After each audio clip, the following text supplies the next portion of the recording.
একজন ইমাম যে 30 ফিট 5 ওয়াক্ত নামাজ পড়া, তার বেতন মাত্র, আমি এটা বলছি পিতার কথা, এটা আমার বিরুদ্ধে যা, এটা আমার নিজের বিরুদ্ধে যা। এক ইমাম যে 30 দিন পাগলের মতো খাটে, 5 ওয়াক্ত নামাজ জামাতের সঙ্গে পড়ায়, তাকে মাস শেষে 5,000 টাকা বেতন দিবে, তাও কিছু লোকের গায়ে চুলকানি শুরু হয়ে যায়। আমরা কোথাও গেলে, আমরা কোথাও গেলে 1 লাখ, 1.5 লাখ, 50,000, 70,000, আপনি কি নেবেন হুজুর বলেন, যা নিবেন তাই দিতে আমরা রাজি। এর ব্যাপারটা হচ্ছে, বাংলার মানুষ আজকে যোগ্যতার পেছনে নয়, ইখলাসের পেছনে নয়, ইলমের পেছনে নয়, বাংলার মানুষ ঝুলেছে জনপ্রিয়তার দিকে, যে কিনা বলেন এটা ঠিক নয়। আমার কথা হচ্ছে, একজন খেলোয়াড় যে ক্রিকেট খেলে, তার বেতন যদি হয় 10 লাখ টাকা, 15 লাখ টাকা, আমার দাবি, নিরপেক্ষ দাবি, খেলোয়াড়ের বেতন যদি হয় 10 লাখ টাকা, ইমামের বেতন হবে, খতিবের বেতন হবে 20 লাখ টাকা। And it should be like this. এটা হওয়া দরকার। এটার জন্য আমাদের প্রতিবাদ দরকার। একজন মাদ্রাসার শিক্ষক, কথা কি বোঝা যায়?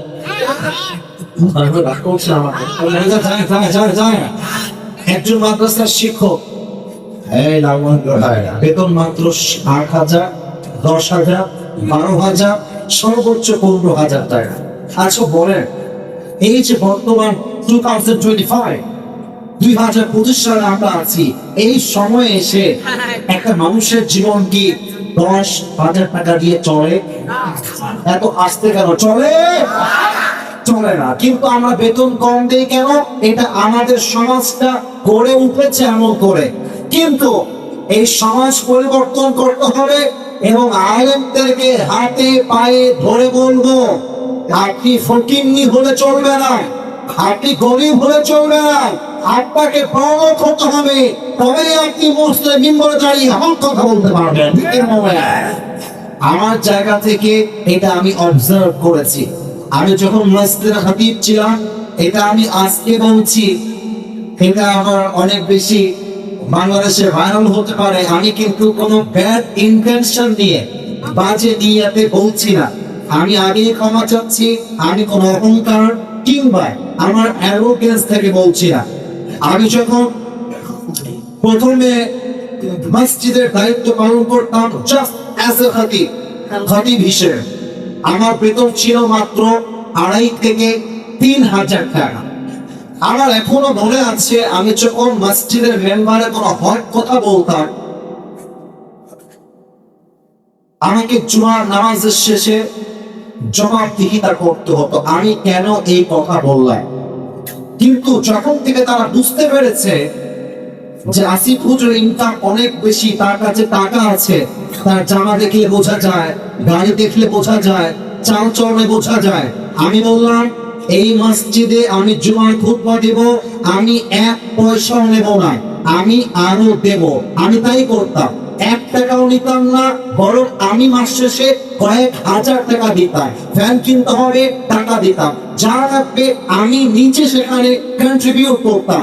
বিধায় যেটা হয়েছে, আমি হক কথা বুকের পাটা নিয়ে বলেছি, কেউ বাধা দিবে ওর পিঠার চারা একটাও থাকবে না।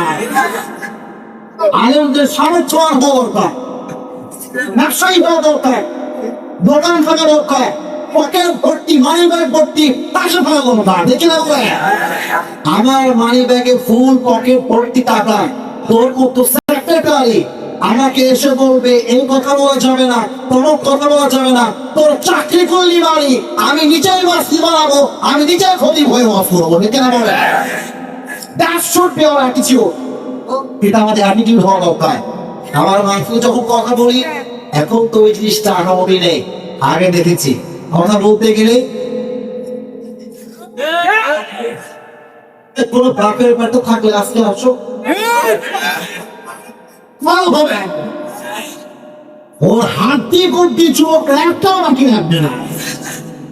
আজকে আমরা হক কথাগুলোকে আওয়াজ দিয়ে বলতে চাই, আমরা সবাই চাই কি চাই না?